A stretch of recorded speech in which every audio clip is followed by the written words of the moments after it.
Olá, meu amigo, minha amiga. Estaremos estudando acerca do Apocalipse, capítulo 18 e os versos de 1 a 5.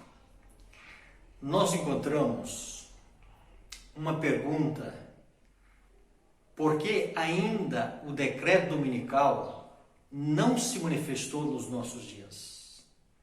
Porque o decreto dominical ainda está oculto aos nossos olhos.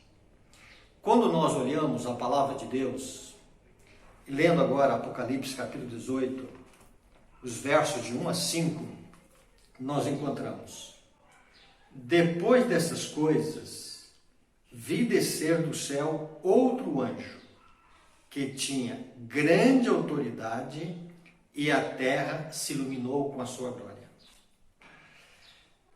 Observe bem a expressão depois dessas coisas.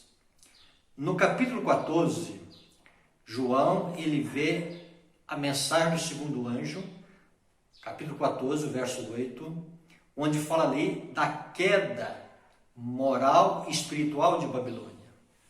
Depois nós encontramos em Apocalipse 16, no verso 19, falando ali na sétima praga, acerca da destruição de Babilônia. No capítulo 17, no verso 1, nós encontramos algo concernente ao julgamento de Babilônia.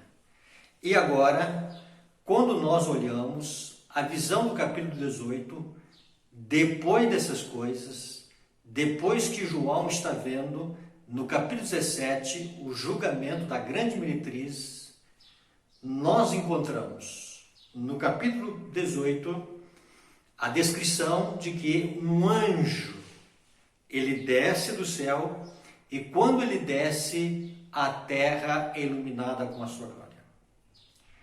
A missão desse anjo é dizer acerca da queda, agora uma queda que nós podemos dizer que ela alcançou o seu ponto máximo. E o verso 2 vai dizer que, então, exclamou com potente voz, dizendo: caiu a grande Babilônia, e se tornou morada de demônios, covil de toda espécie de espírito imundo e esconderijo de todo gênero de ave imunda e detestável.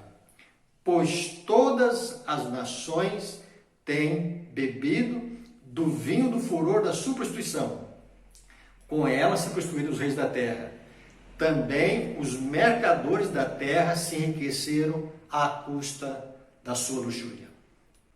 Então vamos aqui mentalizar.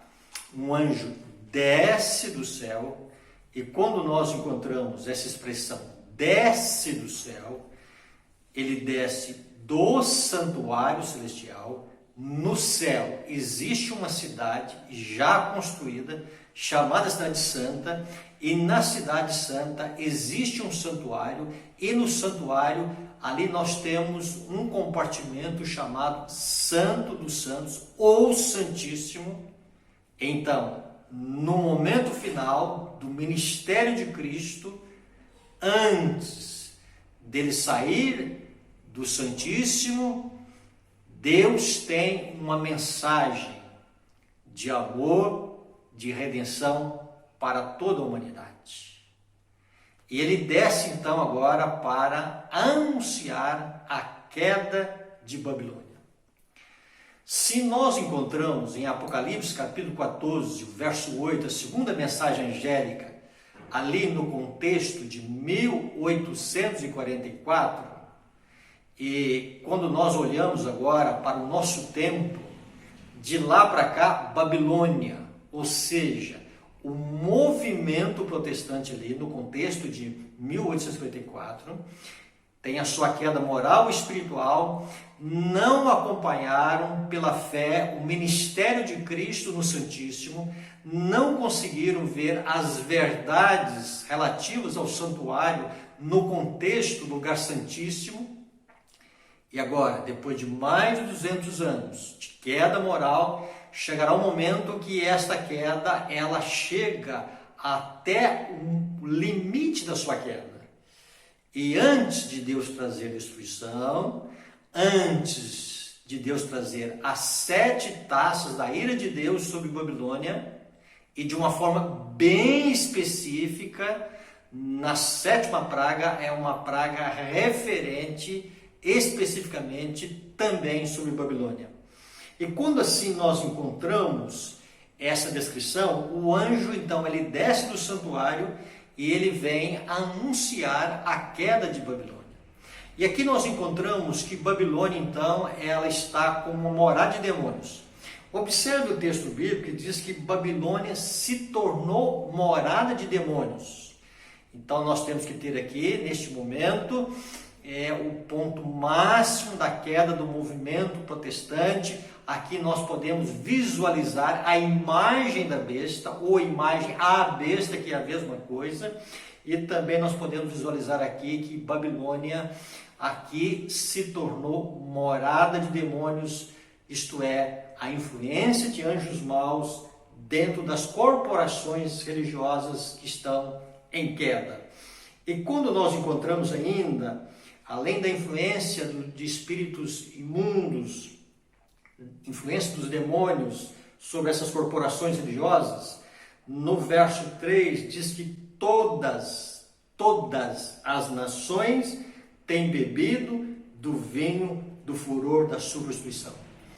Então, nós encontramos que Babilônia, ela dá de beber a todas as nações.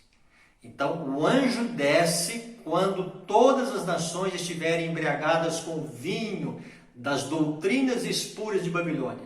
E aqui nós podemos dizer 2 em evidência, tais como a veneração e a imposição do domingo como um dia de guarda, de respeito. Também nós podemos ver a questão da imortalidade da alma. Diz ainda a palavra de Deus que também os mercadores da terra se enriqueceram à custa da sua luxúria. Aqui os mercadores, quando nós olhamos no contexto do Novo Testamento, também no Antigo Testamento, são aqueles comerciantes. Isso está representando para nós aqui o poder econômico. Então nós vemos Babilônia, um poder religioso, um poder que se alia ao poder político, e também está aqui as grandes corporações.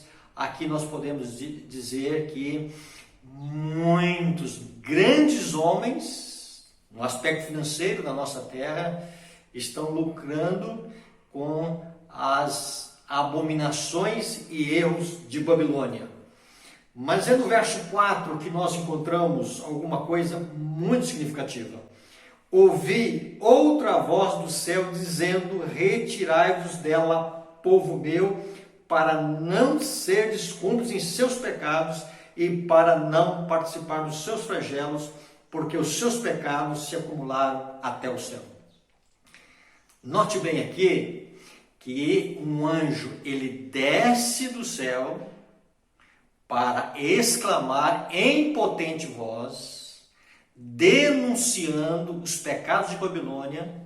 Nós chamamos esse período, ou a palavra de Deus define para nós esse período, como sendo o período em que o derramamento do Espírito Santo, o poder do Santo Espírito, estará na sua plenitude sobre os filhos de Deus, e numa mensagem que nós podemos dizer a terceira mensagem angélica, sendo soada num alto clamor, numa potente voz, denunciando os pecados de Babilônia.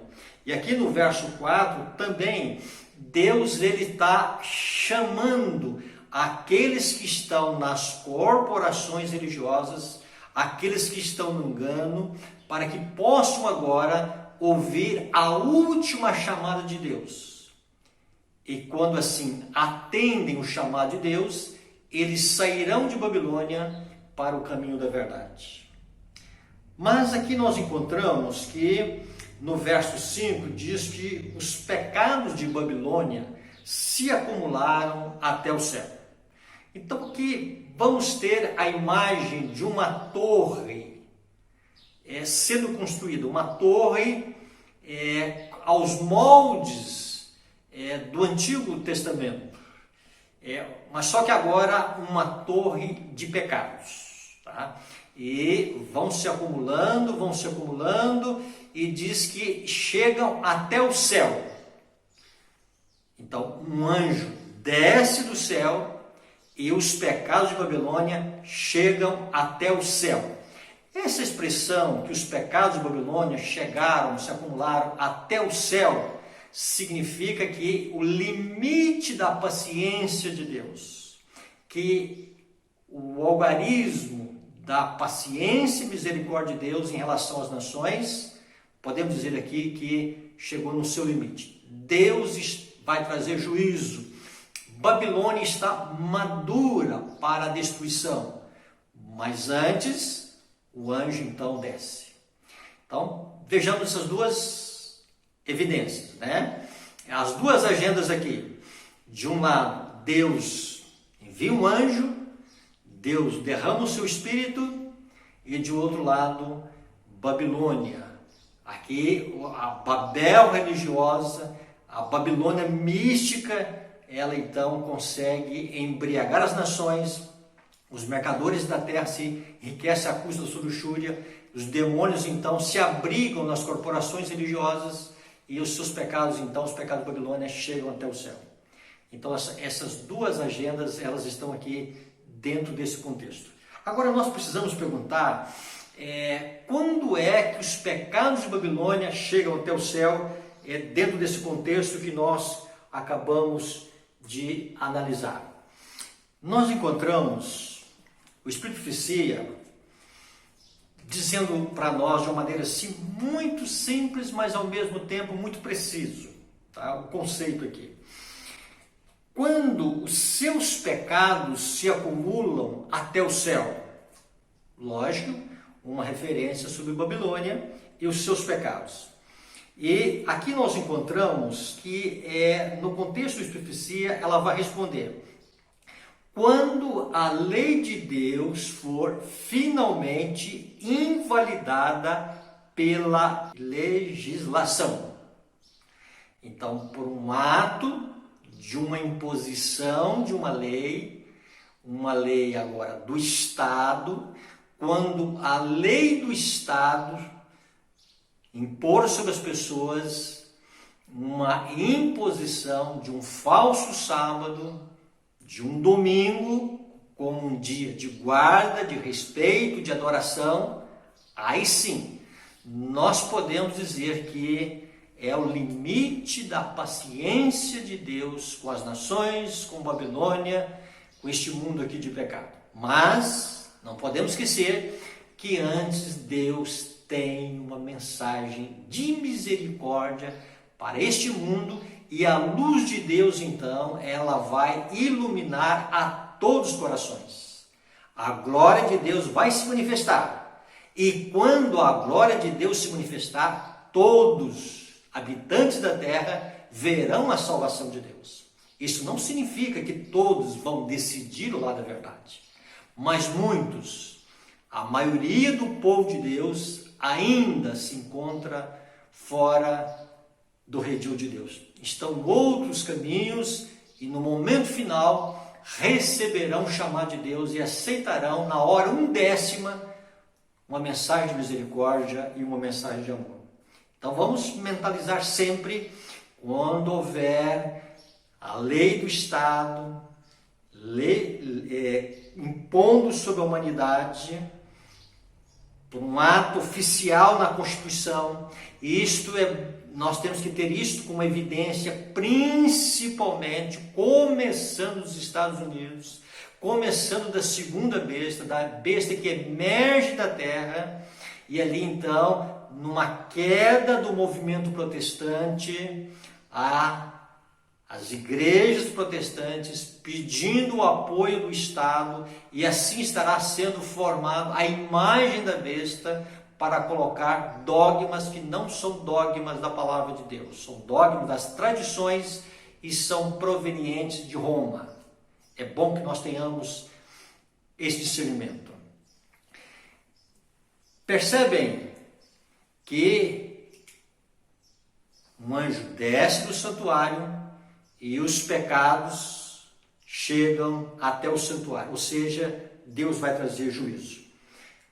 Encontramos dentro do Espírito de Profecia, do livro Grande Conflito, uma declaração que diz, comentando agora sobre a questão desta queda de Babilônia e o juízo de Babilônia e, vamos dizer assim, os seus pecados chegando até ao céu.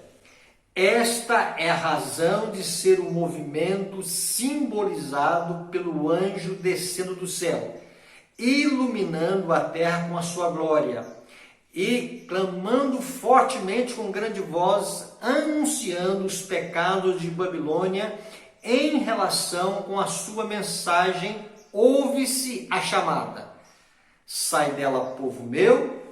Tá, vamos lá. Então o anjo vem para denunciar os pecados de Babilônia, são os anúncios da queda de Babilônia, e quando nós encontramos a expressão sai dela, povo meu, ou retire-se dela, povo meu, nós encontramos que são anúncios.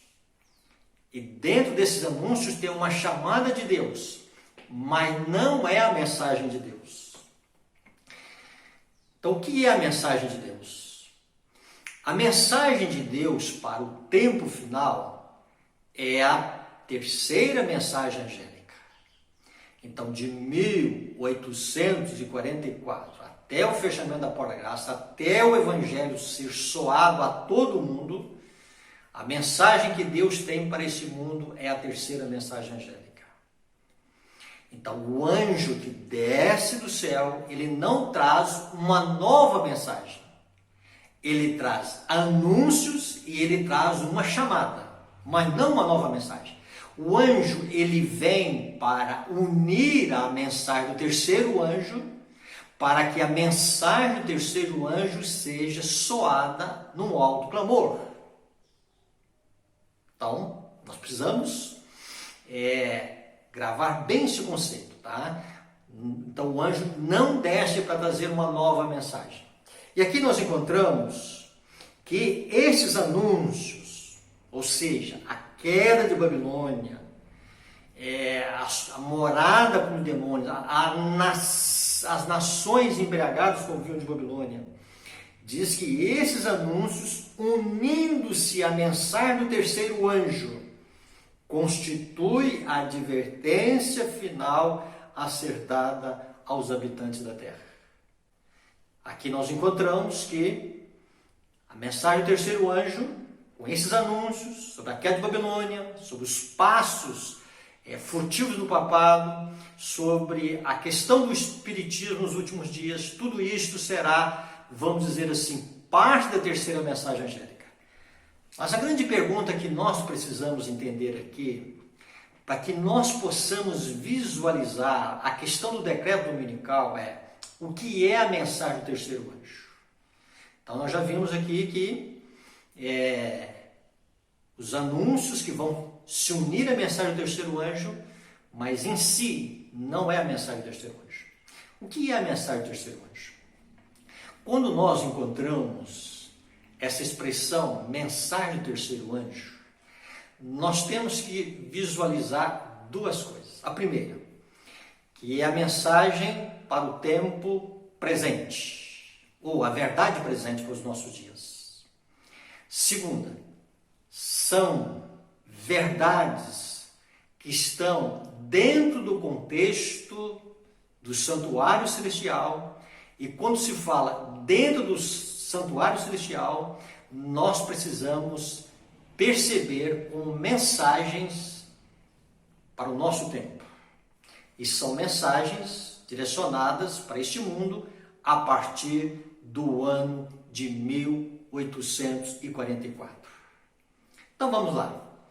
É na visão do santuário celestial que nós encontramos que Jesus Cristo ele entra para efetuar uma obra de julgamento. Não que Deus precise de julgamento, mas Deus está mostrando para o seu universo a veracidade da sua justiça e quem são os seus de uma forma genuína. Quando nós encontramos assim o juízo investigativo, e aí nós encontramos também que a lei de Deus é a norma do juízo, é que rege o juízo, e aí nós encontramos que no lugar santíssimo está o único móvel ali chamado a Arca da Aliança. E na Arca da Aliança nós encontramos os 10 mandamentos. Então, dentro da visão do Santíssimo, nós encontramos a lei de Deus ainda em vigência para os nossos dias. Ainda dentro da arca nós encontramos a vara de Arão, uma vara sem vida, que vai ali florescer. Ali nós encontramos Cristo como doador da vida. Cristo é aquele que faz algo sem vida florescer, é aquele que dará vida aos mortos. Então nós encontramos dentro da linguagem do santuário celestial, tá, que há um juízo, e esse juízo vai definir quem são os de Deus, tanto os mortos como os vivos, e assim que Deus define, haverá mais adiante uma ressurreição para os justos. Então, Jesus dará vida àqueles que estão na sepultura. Isso é muito significativo. Nós temos uma crença correta acerca dos mortos, para que nós não tenhamos algumas coisas que o Espiritismo ensina como crenças na vida. E quando nós encontramos esse conceito do verdadeiro estado dos mortos dentro da visão do santuário, é muito significativo para nós. Nós podemos ainda visualizar a questão também do pó de maná ali na arca. O pó de maná simboliza a manutenção, simboliza a graça de Deus, simboliza Deus no momento final da história desse mundo, quando todos os recursos falharem, quando os filhos de Deus estiverem proibidos de comprar e vender, Deus sustentará o seu povo. Mas também, segundo o dom profético, nós encontramos o maná como sendo também para nós uma referência da mensagem de saúde. Então são algumas coisas que nós temos dentro do santuário, e combinando tudo com a vinda de Cristo.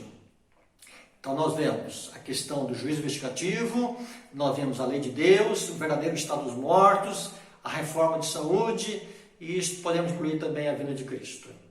Mas precisamos ver todas essas doutrinas, elas têm que ser adornadas com aquilo que existe de mais precioso na mensagem do terceiro anjo.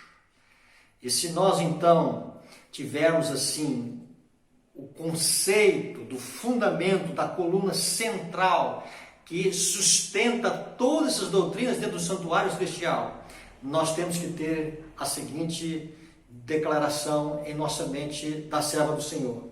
Ela vai dizer: vários me escreveram, indagando se a mensagem da justificação pela fé é a mensagem do terceiro anjo. E tenho respondido: é a mensagem do terceiro anjo em verdade. Recapitulando, as doutrinas básicas ou as doutrinas distintivas que nós temos, elas estão dentro do contexto do santuário celestial. E a coluna que sustenta tudo é a justificação pela fé. O que significa a expressão justificação pela fé? A palavra justificação, ela pode ser traduzida como perdoados pela fé. Perdão, aquele que recebe a misericórdia de Deus pela fé em Cristo Jesus. Quando nós olhamos a questão da mensagem do terceiro anjo e a justificação pela fé, nós precisamos ainda abranger esse conceito de justificação pela fé. Diz no livro Caminho para Cristo, na página 62, A condição de vida eterna é hoje justamente a mesma que sempre foi. Exatamente a mesma que foi no paraíso. Então vamos aqui entender. O que Deus pediu para Adão e Eva antes do pecado, olha, observe bem a expressão, antes do pecado, é a mesma exigência que Deus faz para todos, para que possam entrar na vida eterna. Então, a condição de vida eterna é hoje, repetindo, justamente a mesma que sempre foi, exatamente a mesma que foi no paraíso, antes da queda dos nossos primeiros pais. Perfeita obediência à lei de Deus, perfeita justiça. Então Deus viu que Adão e Eva não estavam mais em perfeita obediência à lei de Deus, não estavam mais em perfeita justiça, quer dizer, em perfeita harmonia com o padrão de exigência estabelecido por Deus. E agora eles são expulsos do Jardim do Éden.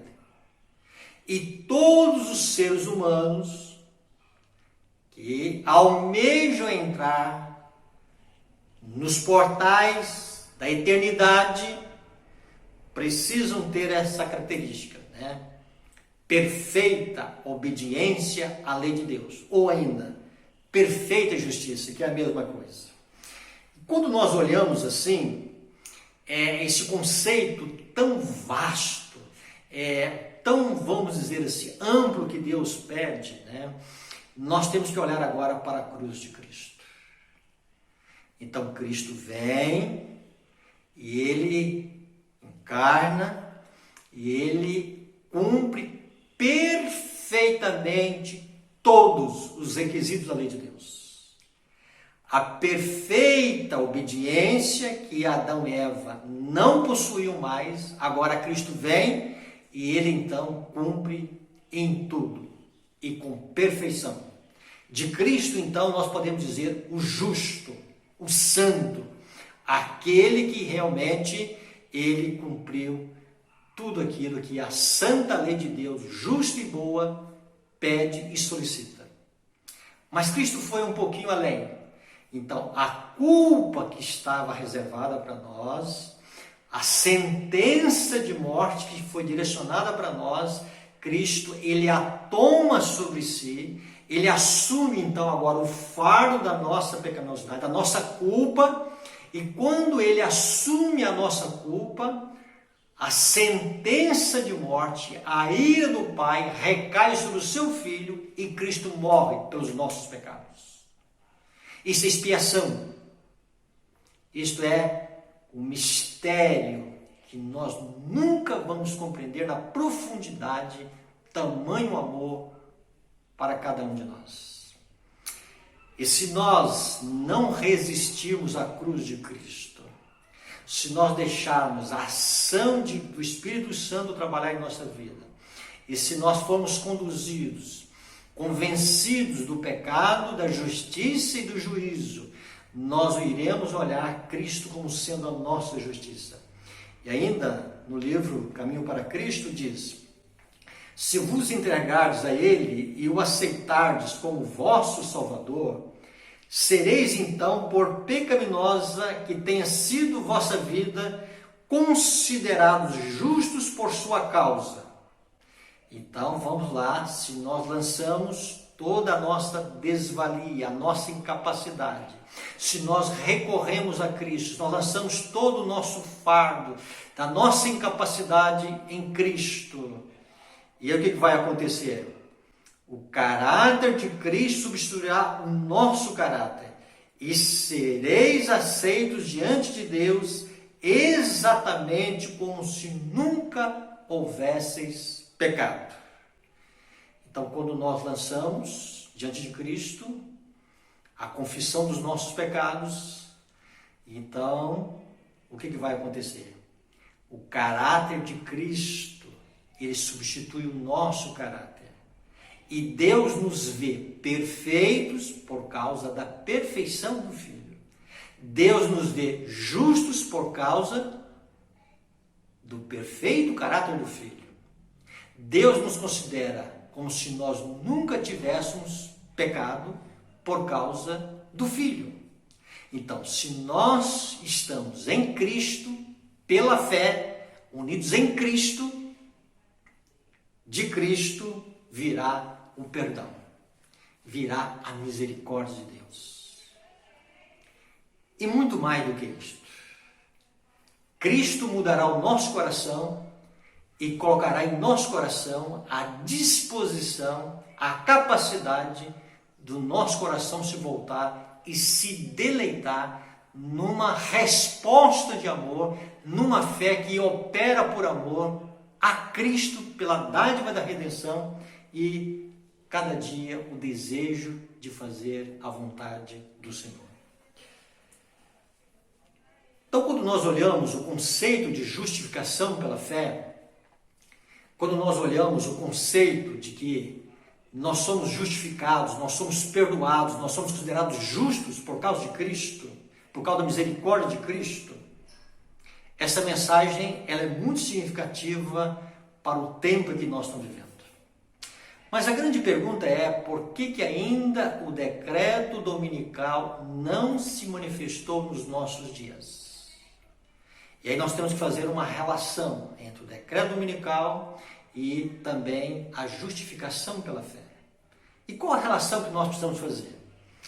Olhando agora uma descrição do Espírito de Profecia, que é bastante divulgada dentro do nosso contexto de igreja, diz: o tempo de prova está exatamente diante de nós, pois o alto clamor do terceiro anjo já começou na revelação da justiça de Cristo, o Redentor que perdoa pecados. Este é o princípio da luz do anjo, cuja glória há de encher a terra. Então vamos lá entender isso aqui. O tempo de prova está exatamente diante de nós. O que nós podemos entender aqui? Essa descrição ela foi proferida no ano de 1892. Agora vamos olhar o contexto histórico a qual nós encontramos essa descrição. No ano de 1888, a Igreja Adventista, como ela tem hoje, de 5 em 5 anos, ela também no passado havia reuniões, e houve uma reunião no ano de 1888 em Minneapolis, nos Estados Unidos, e ali então Deus vai levantar 2 homens e eles vão colocar uma ênfase sobre a justificação pela fé. E o que estava acontecendo ali no contexto da década de 1880, 1990, nos Estados Unidos? Várias leis dominicais estavam sendo feitas e algumas criando algumas dificuldades para o povo de Deus. Quem estava em vida neste período era a mensageira do Senhor. E ela estava tendo já esse conhecimento, como outros estavam tendo dificuldades em relação a algumas posturas que estavam acontecendo agora em termos de leis e imposições dominicais. Então, na visão dela, o decreto dominical estava muito próximo deles por causa da mensagem da justificação pela fé. E ela vai dizer que o alto clamor do terceiro anjo já começou na revelação da justiça de Cristo. Então, na medida em que a justificação pela fé era aceita no coração, era, vamos dizer assim, o alívio para muitos corações que estavam ressecados de uma obediência formal, de uma obediência legalista, e agora estavam encontrando o bálsamo da justiça de Cristo para a sua vida. O Espírito Santo estava trazendo conforto para o coração deles. E o que vai acontecer? Eles vão se alegrar. Então, nesse contexto, dizendo, olha, o alto clamor já começou, na revelação da justiça de Cristo. A justificação pela fé, A justiça imputada de Cristo, ela gera fruto. E o seu fruto é santidade. Então, o Cristo que perdoa é também o Cristo que liberta e é também o Cristo que capacita, pela obra do Espírito Santo no coração, a termos um coração voltado para Deus em fazer aquilo que o Senhor pede através da santa lei de Deus. E quanto mais o Espírito Santo ele é almejado no coração, mais a mente é direcionada para Cristo. E de Cristo vem sempre virtude para os filhos de Deus. Então ela relaciona, a mensagem do Senhor vai relacionar a justificação pela fé com o alto clamor. E ela vai dizer que este é o princípio da luz do anjo cuja glória há de encher a terra. A mensagem da justificação pela fé, a mensagem do terceiro anjo, é também a mensagem que vai ser direcionada e pregada ao mundo inteiro quando o anjo descer e iluminar a terra com a glória de Deus. A mensagem da justiça de Cristo vai ser soada. A mensagem da perfeita obediência de Cristo em prol do ser humano, o perdão de Cristo, a dádiva de Cristo para o ser humano. E quando assim nós temos esse conceito de que a justificação pela fé, no contexto ali de Minneapolis, no contexto ali da década de 1880 até 1890 e alguns anos posteriores, nós encontramos que o decreto dominical deveria acontecer e a chuva serôdia viria naqueles dias. Mas o que aconteceu? Preste bem atenção. Houve uma oposição. Se por um lado corações reagiram favoravelmente à centralidade da justiça de Cristo, por outro lado houve uma oposição. Líderes rejeitaram a mensagem de Deus. Não só líderes, mas um grupo ali rejeitou a mensagem de Deus.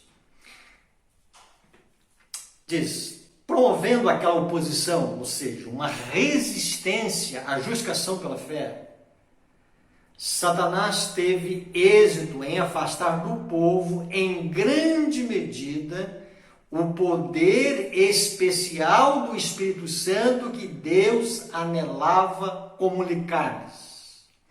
O inimigo impediu-os de obter a eficiência que poderiam ter tido em levar a verdade ao mundo, como os apóstolos a proclamaram depois do dia de Pentecoste. Sofreu resistência à luz que deve iluminar a terra com a sua glória, e pela ação de nossos próprios irmãos tem sido, em grande medida, conservada, afastada do mundo.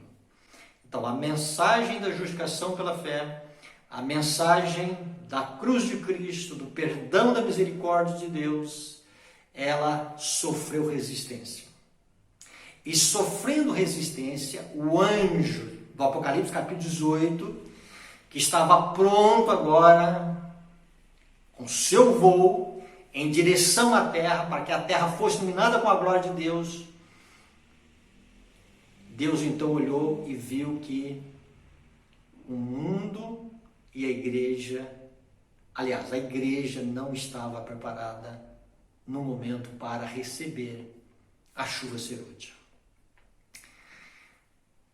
Quando nós encontramos esse conceito, justificação pela fé, resistência, a chuva serôdia não veio. Em outras palavras, o anjo não desceu de Apocalipse 18:1 e o decreto dominical não veio. Agora, como que Deus ele resolve essa questão? Já faz muitos anos que Deus tem, vamos dizer assim, pedido que a chuva caia sobre a terra. Que o derramamento do Espírito Santo seja derramado sobre a igreja. Quando caia sobre a terra, sobre a igreja, e através da igreja, a terra ela recebe a luz de Deus. O mundo recebe a luz de Deus. Por que ainda Deus conserva, vamos dizer, a sua misericórdia, mas ao mesmo tempo a chuva serôdia ainda não foi derramada nos nossos dias. Nós temos que entender agora no tempo presente como é que Deus soluciona e como é que Deus agora tem a sua agenda, preparando a sua igreja, a igreja da verdade, para o derramamento do Espírito Santo, ou para a chuva serôdia, ou ainda para aquilo que vai se cumprir dentro do Apocalipse capítulo 18, verso 1, a terra iluminada com um anjo que desce do santuário celestial. Olha aqui que nós encontramos ainda no ano de 1902. Deus pede um reavivamento espiritual e uma reforma espiritual. A menos que isto se realize, os que são mornos continuarão a se tornar mais aborrecidos ao Senhor, até que ele se recuse a reconhecê-los como seus filhos. Então, no contexto da Odisseia, no contexto de mornidão que nós estamos inseridos, no contexto que eu estou inserido, você está inserido, no contexto em que nós temos sérias dificuldades espirituais, Deus pede um reavivamento espiritual e uma reforma espiritual. Nós estamos aprendendo sempre que reforma é símbolo de mudanças de hábitos alimentares. Podemos incluir, mas é muito mais do que isto. É uma reforma espiritual. É uma mudança de propósito. E a menos que isso se realize, os que estão mornos continuarão na sua mornidão, até que Deus os recuse como seus. Então, se tem uma coisa que Deus almeja na nossa vida, e Deus prepara a sua igreja, é através de um reavivamento e uma reforma. Mais adiante nós encontramos que precisa haver um reavivamento e uma reforma sob a ministração do Espírito Santo. Então, uma das grandes dificuldades que nós temos hoje em relação ao reavivamento e à reforma é uma rejeição à obra do Espírito Santo. Quando se fala em aceitar o Espírito Santo como agente da missão, nós não temos dificuldade.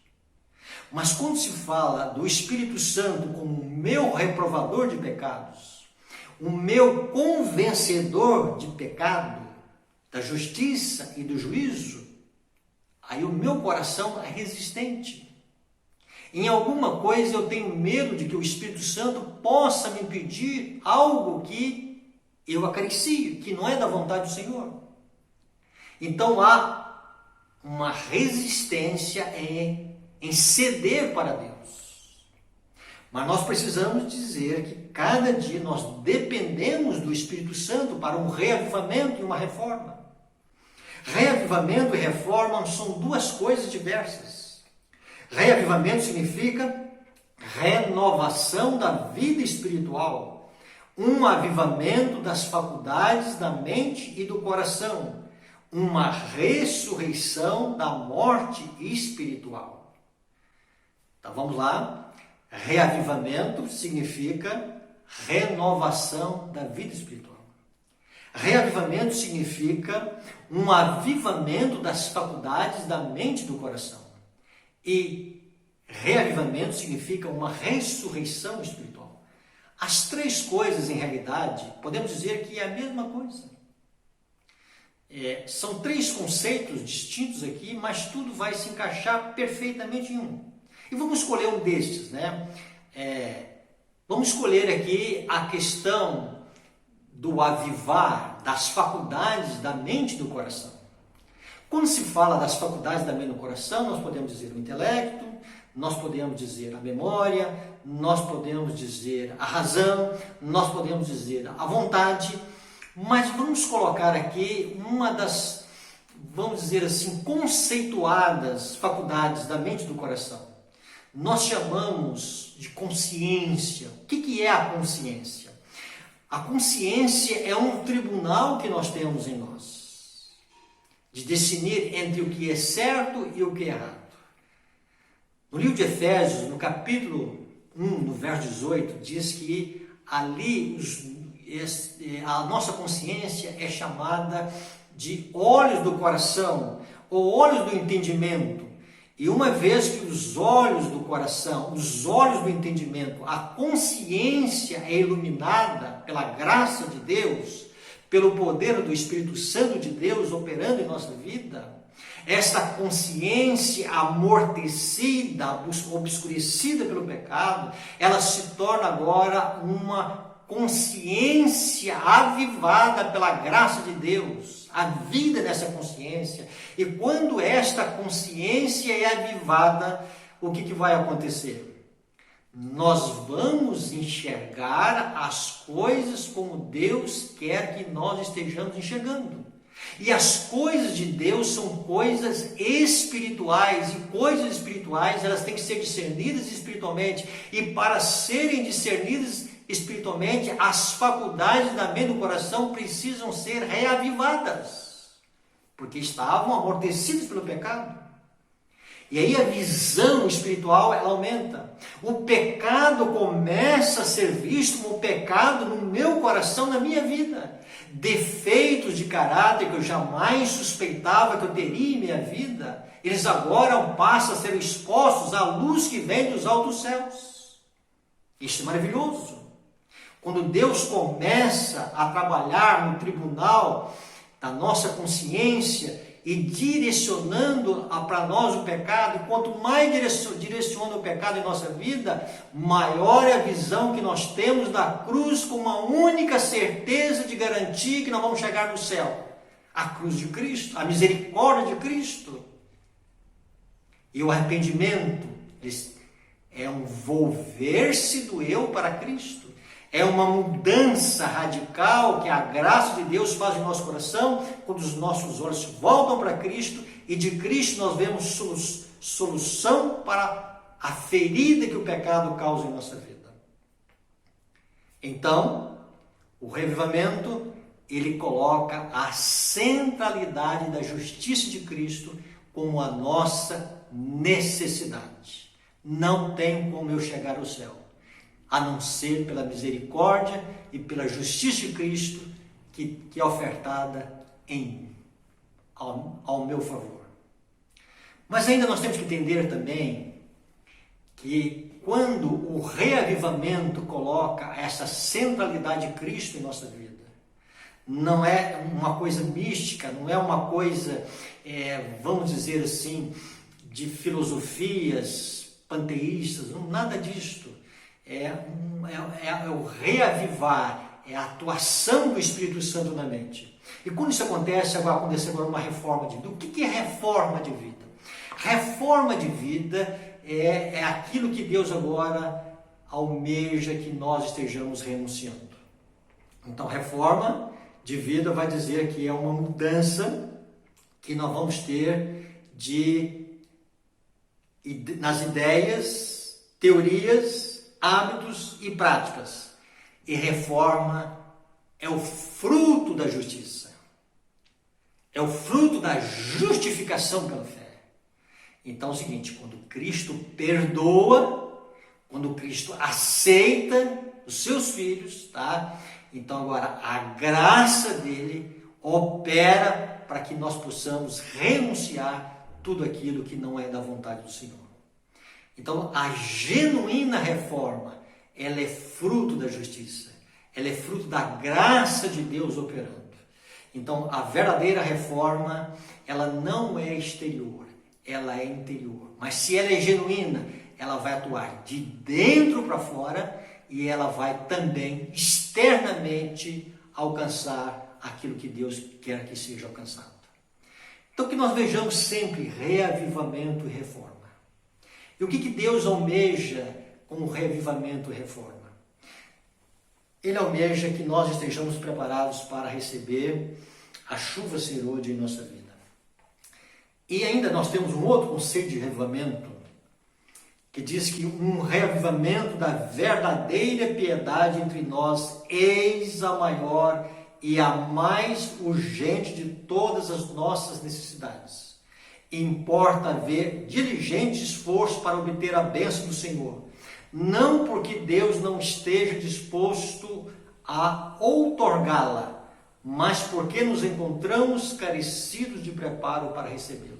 Se nós pudéssemos colocar aqui uma outra palavra para reavivamento da verdadeira piedade, ou uma outra expressão, ou um outro evento, certamente podemos dizer que reavivamento da verdadeira piedade é quando o amor de Deus, a graça de Deus, dominar por completo nossa vida e o mundo olhar para nós e ver e presenciar que nós amamos a Deus de todo o nosso coração, de todo o nosso entendimento, de todas as nossas forças, e também amamos o próximo como a nós mesmos. Quando o amor reinar em nossa vida, aí sim a verdadeira piedade vai estar em nosso meio. Quando nós encontramos esse conceito da verdadeira piedade, nós temos que entender que este acontecimento é o momento quando a chuva serôdia cai sobre o povo de Deus. É quando o poder do Espírito Santo domina a vida de cada servo e serva de Deus aqui nesse momento final.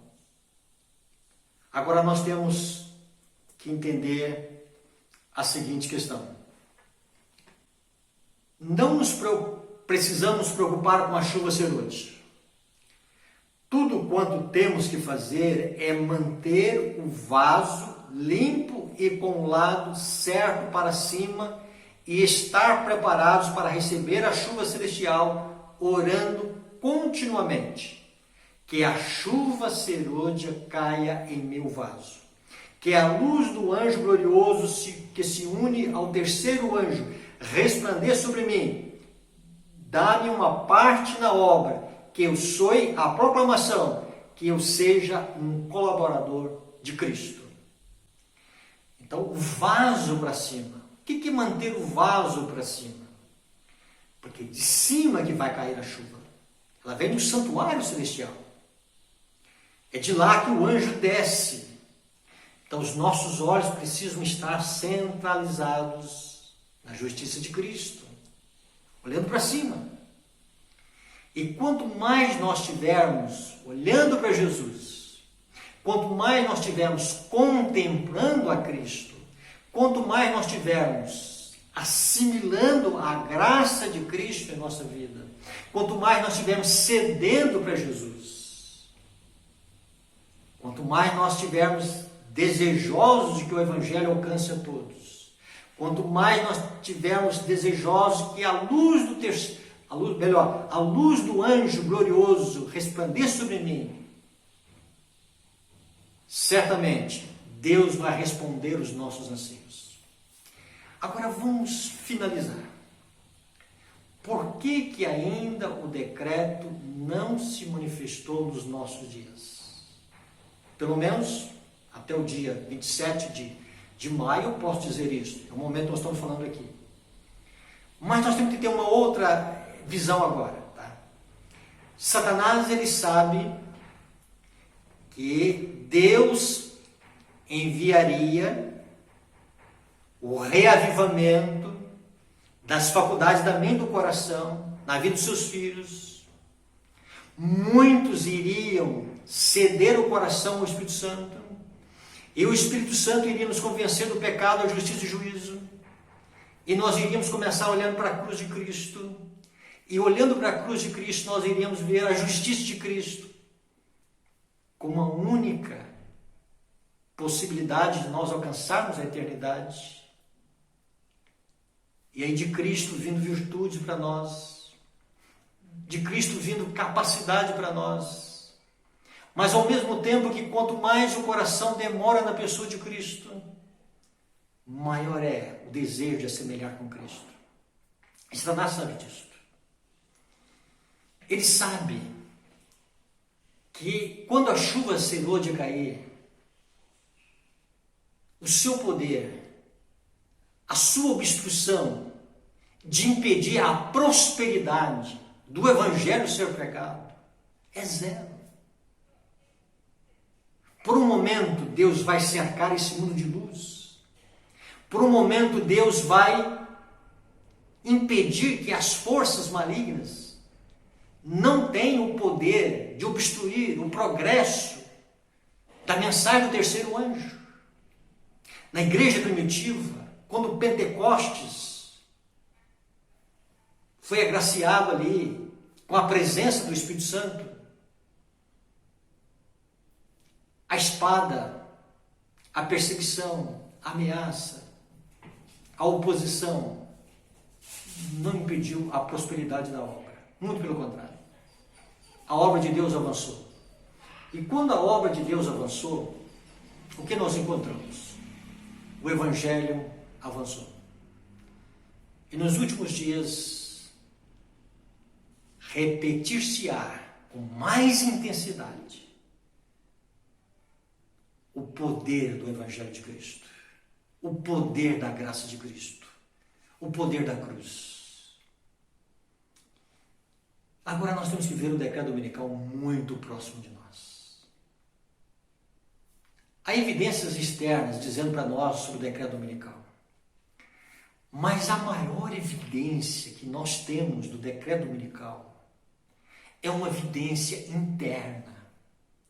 E o que é a evidência interna que nós temos? É o reavivamento. Reavivamento e reforma não é um programa de igreja. Reavivamento e reforma não é uma coisa opcional que nós temos. É o remédio de cura para a igreja. É a maneira que Deus tem para nos despertar, tirar esse sono espiritual que nós temos, nos ressuscitar espiritualmente e olharmos para a cruz. E da cruz os nossos olhos não desviar. De Jesus os nossos olhos não desviar. E quando isso acontece, o coração vai almejando a Cristo. O coração vai demorando o pensamento na pessoa de Jesus. As mensagens bíblicas, a cruz começa levantada. Os estudos bíblicos, a cruz começa a ser levantada. A justiça de Cristo começa a ser salientada. Começamos a despir da justiça própria, desse conceito formalista, ou desse conceito pagão que nós temos, de achar que alguma coisa nós podemos fazer para obter algum mérito de Deus. E quanto mais nós humilharmos o nosso coração, nós vamos entender que a nossa grande necessidade para o momento é da plenitude do Espírito Santo. E se o coração começa a orar a Deus, mais do teu Santo Espírito, mais da tua graça, Senhor, mais do teu amor, mais da tua misericórdia, Deus vai responder dizendo muito mais. Plenitude que Deus vai nos enviar. O decreto dominical está às portas, porque Deus está curando a sua igreja. E a sua igreja começa a entender, uma boa parte dos corações, que o Espírito Santo, ele começa a ter um sentido muito especial nesses últimos dias. Muito próximo de nós. Nós teremos esse cenário de Apocalipse 18, de 1 a 5. Olhemos então para essas duas agendas. Deus preparando um povo para a chuva serôdia. Satanás, sabendo disto, preparando um povo para a imposição da lei dominical. Que Deus nos ajude a entender, a ter essa visão. Hoje e sempre.